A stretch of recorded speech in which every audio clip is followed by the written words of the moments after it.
Hola mini belugas, ¿qué tal? ¿Cómo se encuentran el día de hoy? Una vez más, les damos la bienvenida a un episodio más de su podcast de confianza. Pero ahora, el capítulo número 2 de la nueva serie del canal, un recorrido por las telesecundarias. Así es, Marvin. El día de hoy estamos emocionados y algo ansiosos, si nos preguntan, porque tenemos demasiadas cosas que contarles después de regresar de esta controversial jornada de observación. Y ya que iniciamos hablando de cosas controversiales, ¿se dieron cuenta que la telesecundaria que nos asignaron no tenía televisores? Sí fue algo que noté, pero no le tomé importancia hasta ahora que lo mencionas. En su momento me pareció gracioso porque es una telesecundaria y se supone que se basa en ello, pero después realmente me preocupé y me cuestioné demasiadas cosas. Incluso llegué a considerar la posibilidad de que ni siquiera fuera una telesecundaria.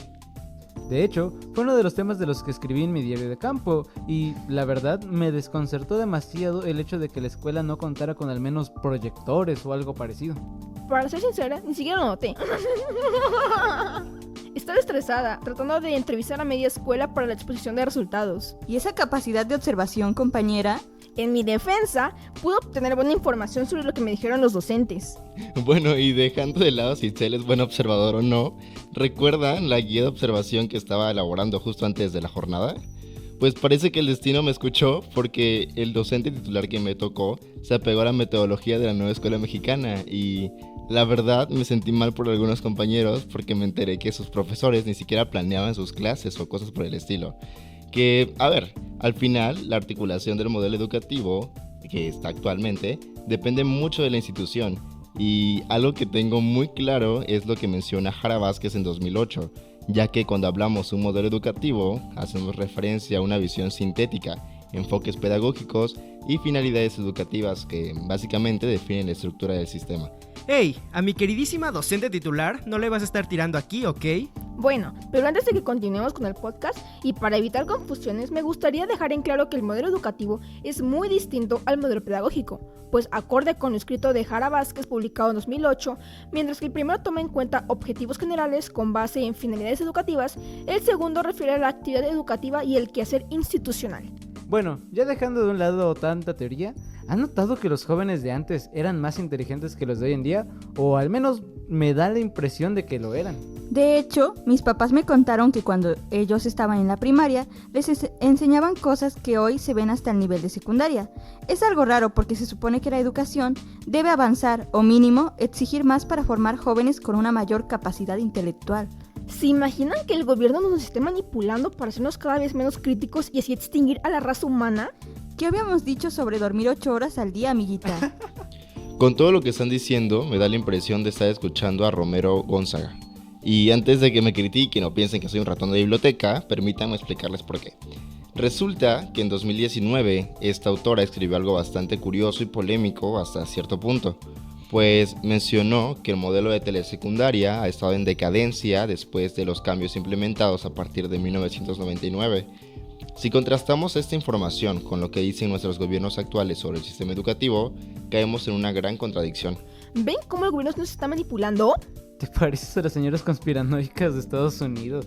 Ya que tocaron el tema de cosas extrañas, en mi segundo día de práctica, escuché un grupo de niños discutir sobre quién era más fuerte, si Skibidi Toilet o Cameraman. Y a ver, conozco a esos personajes porque me aparecían mucho en Instagram a finales de 2022, pero deberían de haber visto la cara del practicante de la normal que estaba en mi salón.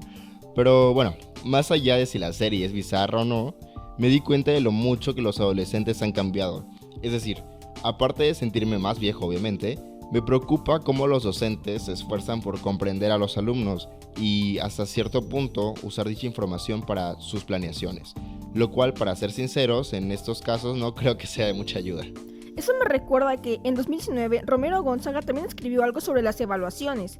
Si mi memoria no falla, mencionó que hasta ese año solo se habían propuesto valoraciones dirigidas al diseño de programas educativos, lo que nos permite entender por qué a estas alturas la educación en las telesecundarias presenta una insuficiencia de los materiales impresos contenidos que nos interesan a los adolescentes, déficit de plazas para profesores y ausencia de actualización permanente para estos. Realmente creo que para los docentes es muy difícil comprender a los estudiantes, y no solo a los de hoy en día, aunque con las nuevas tecnologías imagino que esta brecha aumentó aún más. Ahora imagina a ese pobre docente cuya labor era solo la de coordinar la clase. Me pregunto cuáles habrán sido los temas de conversación de los alumnos que asistieron al primer módulo de telesecundaria. Esto fue hace mucho tiempo. Imagino que los temas más comunes habrán sido sobre cosas del campo. Recuerda que las telesecundarias se crearon para llevar la educación por televisión a las zonas de difícil acceso. Tienes mucha razón. Incluso recuerdo una lectura de Alberto Montoya de 1996 en el que se menciona que a los padres de familia no les convencía este nuevo modelo de enseñanza, comentando que no tenía validez y su eficacia era nula. Por suerte, con el tiempo se dieron cuenta de lo eficaz que era y mandaron a sus hijos ante la falta de escuelas secundarias generales. En Montoya, en 1996, se nos menciona que se impartían cursos para los alumnos libres, que eran adultos que no podían asistir a las teleaulas y veían las clases desde su propia casa. También, por esa razón, en ese tiempo, la telesecundaria estaba integrada en la educación media. Es muy interesante cómo fue que se originó todo esto. El cómo tuvieron la idea de enseñar por medio de la televisión es algo intrigante. Nunca se me hubiera ocurrido a mí. Usar la tecnología de esta forma me parece muy correcto. Qué importante lo que comentas, Itzel. Ahora me surge la duda sobre las percepciones que se tuvieron cuando se usó la radio. ¿Por qué dices eso? Porque el antecedente de la telesecundaria es un curso de alfabetización por radio, el cual tuvo un auge en 1944. Y si lo analizamos, no es como si tuvieran acceso a mucha información como hoy en día. Wow, ahora que lo analizo, es un logro impresionante la evolución de la telesecundaria. Nos enseña que con ingenio y determinación podemos utilizar la tecnología a nuestro beneficio. Sí, sobre todo es importante reconocer el reto que representó en su momento lograr que la gente creyera en el proyecto. Fíjate que otra cosa que me pareció interesante es que la telesecundaria tenía pensado en sus inicios educar para la productividad. ¿Qué contraste encuentras ahora, compañero? ¿Qué diferencias notas ahora que has ido tú a la jornada de observación? Pues dentro de lo que puedo observar, ahorita con la NEM los docentes se enfocan mucho en el trabajo colaborativo. Se escucha mucho la inclusión y el desarrollar un ser integral, pero todo es muy desafiante. Nuestra sociedad ha cambiado mucho, inclusive yo diría que existe cierta enajenación por parte de los alumnos. Además, otros aspectos a resaltar es que la primera escuela es la casa. Entonces, si los alumnos traen otras ideas de convivencia, es difícil que cambien sus actitudes. Eso es cierto, pero igual se supone que ahora tenemos una preparación más adecuada para enfrentar estas problemáticas. Desde el año 2001 ya tenemos una licenciatura especial para impartir la telesecundaria. Nosotros somos el mayor ejemplo de esto. Cursamos la licenciatura en Enseñanza y Aprendizaje en Telesecundaria. Es verdad. Además, a pesar de todas las reformas que han cambiado el desarrollo y la organización de las telesecundarias, esta se ha mantenido a flote. Incluso, a pesar de las carencias de materiales e infraestructura, como mencionó Eduardo, nosotros fuimos capaces de ver esas deficiencias en la jornada de observación. Esto es muy llamativo, cómo a pesar de la importancia y el crecimiento que ha tenido la modalidad, existen restricciones y limitantes de infraestructura, de materiales, capacitaciones y un sinfín de cosas por mejorar.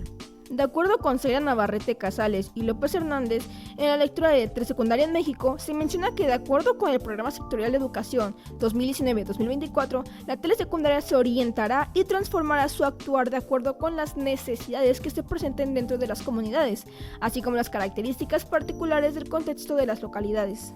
Sí, lo recuerdo. Por otro lado, es importante resaltar que en la actualidad, el modelo pedagógico renovado de telesecundaria se ha vuelto mucho más flexible.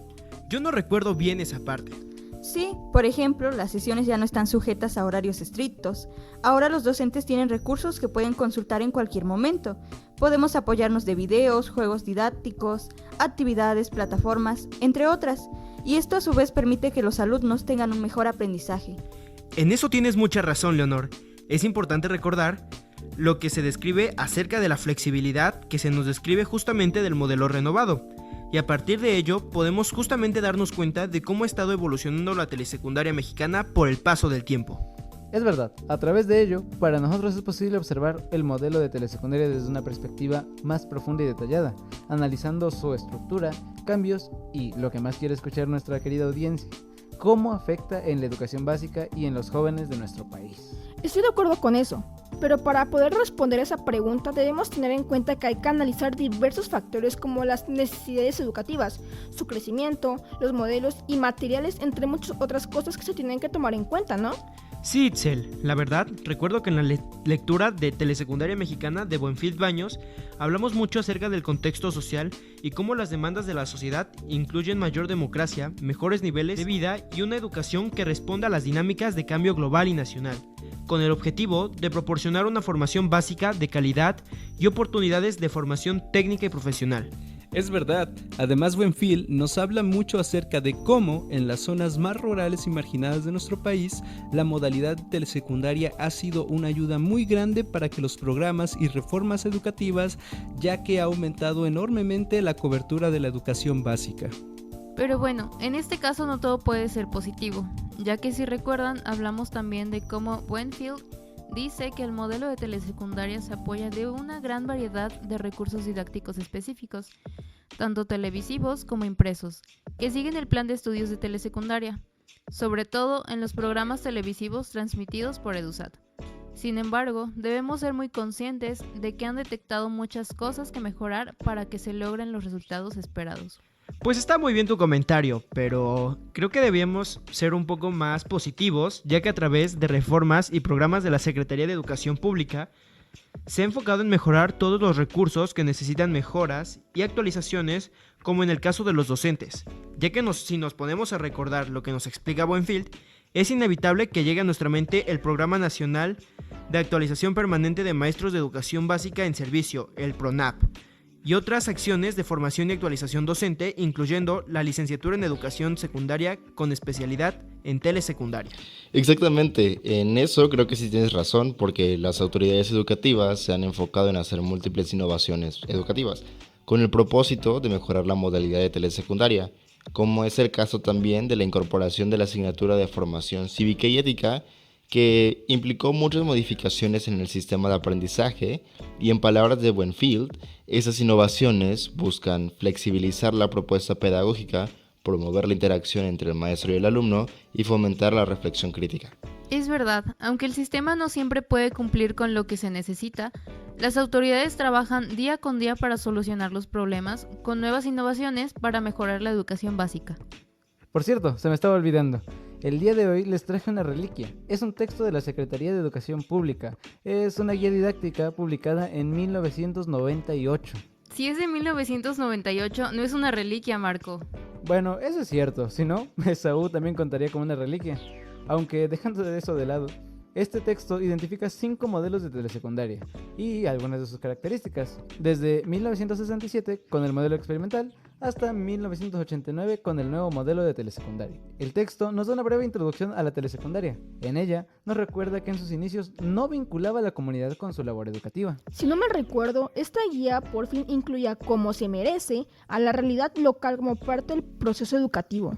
Así es, de hecho nos habla de vincular la escuela con la comunidad, es decir, que no solo se debe enseñar los contenidos, sino que se debe formar a ciudadanos conscientes.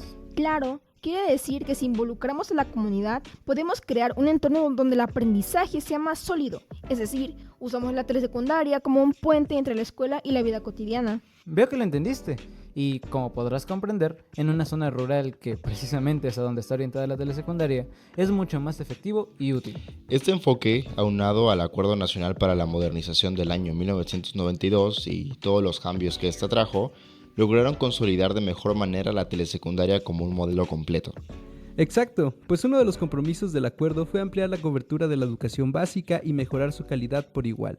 Y, sorpresa, la telesecundaria es parte de la educación básica, es decir, que afectó directamente en ella. He de enfatizar que estos cambios estaban especialmente dirigidos a comunidades marginadas, la especialidad de la telesecundaria. Por otro lado, en este acuerdo se dieron cuenta de que no bastaba con construir más escuelas, sino que se les debía dar una estructura, materiales, capacitación docente de calidad y un sentido pedagógico real. De hecho, podríamos decir que este texto es una respuesta a ese compromiso. Es cierto, por eso en esta guía el rol del docente ya no es de alguien que solo pone un video en la tele, lo cual se me hace un poco denigrante a la imagen del docente, sino que ahora se le reconoce como guía, mediador y facilitador del aprendizaje. Así es, esto lo podemos notar cuando menciona el concepto de aprendizaje. pues se menciona que el aprender no es solo repetir información, sino que es un proceso activo donde el sujeto, es decir, quien aprende, relaciona el objeto, lo que se quiere aprender, con conocimiento y experiencias previas, lo que conocemos como aprendizaje significativo. Esta guía también nos habla del perfil del alumno.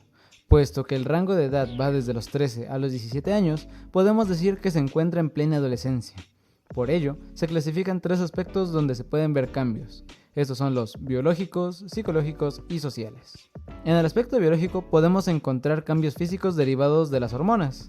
Esto puede afectar a su vez al equilibrio emocional del chico, ya que estos cambios son relativamente rápidos. En el aspecto psicológico podemos encontrar cambios respecto a la búsqueda de identidad, las motivaciones y anhelos, y principalmente desajustes emocionales. Aunque no es todo, también a nivel intelectual se desarrolla el pensamiento abstracto, es decir, el adolescente puede elaborar ideas abstractas y reflexionar más libremente. Y finalmente, en el aspecto social notamos que los adolescentes son críticos con las acciones de los adultos. Por ello, es muy importante que se relacionen con compañeros con los que comparten intereses. Además, en esta etapa se comienzan a establecer las relaciones de pareja y se comienza a ejercer la sexualidad. Especialmente eso último. Siempre había parejitas en los salones cuando iba a la secundaria. Supongo que por eso hacen tantas campañas sobre la salud sexual. Este texto es bastante interesante, pero ahora viene la mejor parte, la evaluación. Cuéntanos, Marco, ¿qué nos dice la SEP sobre esto? Bueno, el texto nos menciona que con la evaluación se pretende entender el nivel de avance de los alumnos. Las evaluaciones pueden ser de 3 tipos: diagnóstica, para saber el conocimiento que los estudiantes poseen antes del curso; formativa, para llevar un seguimiento del desarrollo del aprendizaje; y sumativa, con la finalidad de comprobar los aprendizajes de los estudiantes. No te olvides de las demostraciones de lo aprendido, las cuales son actividades que ayudan a que los alumnos expresen y apliquen lo que han aprendido y a demostrar que el aprendizaje fue significativo. Pero no crean que es un examen, pueden ser exposiciones, proyectos, debates o hasta experimentos. Eso les gusta especialmente a los alumnos. Cierto, Leo, en eso tienes toda la razón. Pero oigan, ya aquí metiendo un poco de cizaña y cambiando de tema, ¿se dieron cuenta de lo romantizado y normalizado que es tener muchas deficiencias y carencias en la infraestructura de la telesecundaria? Buen punto, Ara. Ahora que hablas de eso, recuerdo que en el grupo que observamos, la maestra, por tener ventilador de techo en su salón, decía que se sentía privilegiada, sin tomar en cuenta que esta telesecundaria no contaba con ningún televisor dentro del aula. Es que justo, y ya, fuera de verlo como cizañoso o algo así, esta es una forma de ver la realidad, a la que nos enfrentaremos futuramente, y es que me hace recordar el Acuerdo 384, que plantea todo muy lindo y utópico. Ah, ¿te refieres al acuerdo que dice que la educación debe ser de calidad? Sí, justo ese, y es que es algo totalmente contradictorio, porque la educación de calidad demanda una infraestructura completa para que se pueda llevar de manera adecuada y con un buen clima áulico, para favorecer el aprendizaje del estudiantado. Cierto, reforzando la idea para que sigan pensando que soy un ratón de biblioteca, recuerdo claramente que la parte dice que el cumplimiento del carácter obligatorio de la secundaria implica, en primer lugar, que el Estado proporcione las condiciones para que todos los egresados de primaria accedan oportunamente a la escuela secundaria y permanezcan en ella hasta concluirla. Tienes razón. Gracias, Eduardo, por recordarnos e ilustrarnos con tus conocimientos. Ahora veo más claramente todas estas inconsistencias. Bueno, también complementando la información proporcionada por Eduardo, recuerdo que en este acuerdo se encuentra el perfil de egreso que demanda la educación básica. Cierto, en donde se plantea que el estudiante debe estar preparado para la vida, desarrollando su pensamiento crítico, habilidades, actitudes, conocimientos y valores. Contando con estas características para desenvolverse, el estudiante puede optar por continuar con sus estudios o, por el contrario, comenzar su vida en el ámbito laboral. Y es que, qué difícil, ¿no? ¿Qué cosa? Es que, recordemos, estaremos tratando con adolescentes, justo cuando se encuentran con estos dilemas y dificultades. A esta corta edad ya deben ir introduciéndose en el mundo de los adultos, además de presentar los cambios fisiológicos propios de la edad. El entorno hace que todo el proceso se pueda complicar aún más. Ciertamente, Itzel, en eso tienes mucha razón. El rol del docente actualmente hace maravillas. Próximamente nosotros también tendremos que hacerlas. Pero esperen, Esaú está muy callado. Esaú, cuéntanos, ¿qué opinas de cómo se desempeñan actualmente los maestros? Cierto, gracias por acordarte de mí, Ara. A mí algo que me llamó mucho la atención es cómo actualmente los maestros tienen más autonomía con la planeación, en la selección de materiales didácticos y en la cátedra. Por ejemplo, tenía entendido que las sesiones eran de 50 minutos por materia, sin embargo, se programaban hasta 2 horas al día por cada una, y en toda la semana no se vio inglés en ningún momento. Igual fue porque estaban trabajando en un proyecto. Sin embargo, esto me llamó mucho la atención. Quizá también pudo haber sido porque estoy en segundo semestre y aún no termino de comprender la dinámica de un salón de clases. Justo, es bastante interesante cómo el docente en esta libertad adecúa sus contenidos y selecciona aquellos que más necesitan sus estudiantes y también lo que en su contexto lo permite. Estoy de acuerdo con lo que dicen. Sin embargo, me gustaría preguntar, ¿cómo el docente sabe lo que está haciendo bien? ¿Cómo sabe que los proyectos o recursos adicionales que selecciona son los adecuados?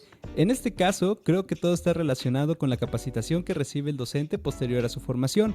Por ejemplo, cuando se llevó a cabo la implementación del modelo fortalecido de telesecundaria, Ricaño Reyes, en el 2010, mencionaba que los docentes expresaron que no tuvieron la capacitación ni la asesoría suficiente que les permitiera llevar a la práctica el modelo fortalecido.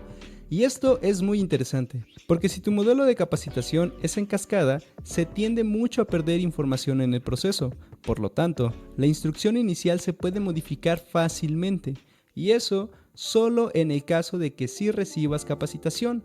¿Cuántos maestros habrá que no han recibido una capacitación adecuada sobre las metodologías de trabajo? De hecho, a mí la maestra me mencionó que les costó mucho adaptarse a la metodología de trabajo de la NEM, sobre todo porque no sabían realmente cómo implementarla. Fue un camino lleno de muchas dudas donde ellos aplicaban lo que entendían. Y eso me hace pensar en lo que también mencionaba Ricaño Reyes en el 2010. Cambiar un modelo educativo por otro no es suficiente con plasmarlo en un documento. También se requiere recuperar las voces de los docentes. Sin duda alguna, no se puede dejar de lado a los docentes si se quiere realmente obtener un cambio significativo en la educación. Al final del día, ¿quiénes saben más del salón de clases que los maestros? ¿Quiénes conocen mejor las complejidades que conlleva el proceso de enseñanza-aprendizaje? Es súper importante tomarlos en cuenta para no cometer los mismos errores que la historia ya nos ha mostrado. Muy bien, sin duda alguna, la primera jornada de observación ha sido una experiencia sumamente enriquecedora para nuestra formación. No solamente por la experiencia de estar en un salón de clases y ver cómo realmente se lleva a cabo un día dentro de una escuela, algo que hasta ahora no habíamos tenido la oportunidad de observar, sino porque también nos ha permitido contrastar la información que leemos a lo largo de nuestros cursos y así llegar por fin a un ejercicio reflexivo mucho más amplio. Por ejemplo, rescato mucho que ninguna telesecundaria es igual a otra. Y es que con las experiencias vividas por nuestros demás compañeros del salón, nos damos cuenta de que sus experiencias fueron totalmente diferentes, que las actividades que llevan a cabo en la escuela que observaron quizás no tengan la misma efectividad o impacto en la telesecundaria en la que nosotros estuvimos. Esto se refleja en los modelos que ha tenido la telesecundaria, ya que desde el modelo antecedente se observó la necesidad de vincular a la comunidad y contextualizar los contenidos. Finalmente, no quiero dejar de lado la importancia que tiene para el docente la capacidad de adaptarse. Y es que ahora tenemos una metodología de trabajo, sin embargo, ¿qué sucederá dentro de los próximos 30 años? Recordemos que el modelo de telesecundaria cambió 5 veces en menos de 30 años, por lo que a nosotros también nos tocarán muchos cambios y muchas dudas. Pero debemos ser resilientes y estar dispuestos a capacitarnos constantemente y tomar estos cambios de la mejor manera. Vaya, indudablemente este episodio ha estado lleno de tantas experiencias e información que nos ha permitido reflexionar sobre la práctica docente del México actual. Y con esto les agradecemos su tiempo y atención a este segundo capítulo de su podcast favorito, Mini Belugas. Los invitamos a suscribirse y estar pendientes a la última entrega de esta serie llamada Un recorrido por las telesecundarias. Gracias por escucharnos y hasta luego.